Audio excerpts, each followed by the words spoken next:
Une marche blanche pour entretenir la mémoire.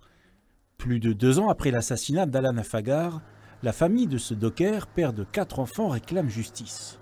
Pour la première fois depuis les faits, elle prend la parole par l'intermédiaire de son avocate. Pour pas qu'on oublie en effet que c'est un père, c'est un fils, c'est un frère, c'est un compagnon qui a été tué ce jour-là. Et que ça a été fait dans des conditions absolument abominables et que la famille a besoin en effet d'entretenir ce souvenir et de le diffuser à beaucoup de gens. Il y a beaucoup de gens qui sont derrière eux. À commencer par les dockers qui lui avaient rendu hommage sur le port avec une minute de klaxon. C'était 2 ans après que le corps d'Alan Afagard a été retrouvé un matin sur le parking d'une école de Montivilliers. Il avait été enlevé et séquestré avant d'être tué. Depuis, 3 personnes sont mises en examen dans cette affaire, mais pas pour homicide. L'instruction est menée à Lille par une juridiction chargée des trafics de drogue, notamment ceux qui gangrènent le port du Havre. La famille a été reçue plusieurs fois à Lille. Ils sont en droit d'attendre d'avoir la vérité judiciaire, et d'attendre d'avoir les coupables, des gens qui doivent en effet payer par rapport à ce qui est arrivé à Alan. C'est ça qu'ils attendent. Et ils ne pourront s'apaiser qu'à l'issue de ça, oui, je pense.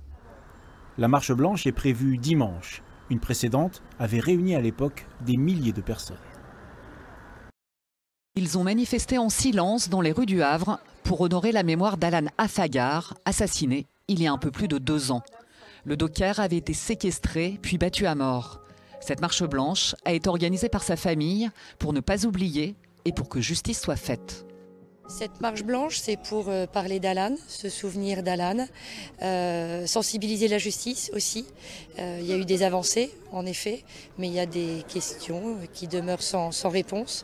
Donc la famille veut vraiment, espère que ce dossier ne se ferme jamais et qu'on ait toute la vérité sur cette terrible histoire. 3 personnes ont été mises en examen, mais l'instruction est toujours en cours. Elle est menée par une juridiction de Lille en charge des trafics de drogue. Un trafic qui empoisonne le port du Havre, d'après Jean-Paul Lecoq. Le député communiste a tenu à participer à la marche blanche. Pour accompagner la profession docker, qui aujourd'hui est une profession qui subit de telles pressions des trafiquants sur les ports, et je dis bien sur les ports, c'est pas que le port du Havre, mais le port d'Anvers, c'est dans la même situation. Enfin, il faut que le système judiciaire, et c'est peut-être pour ça qu'on est devant le palais de justice, le système judiciaire accompagne la profession des dockers pour les sortir des griffes des trafiquants.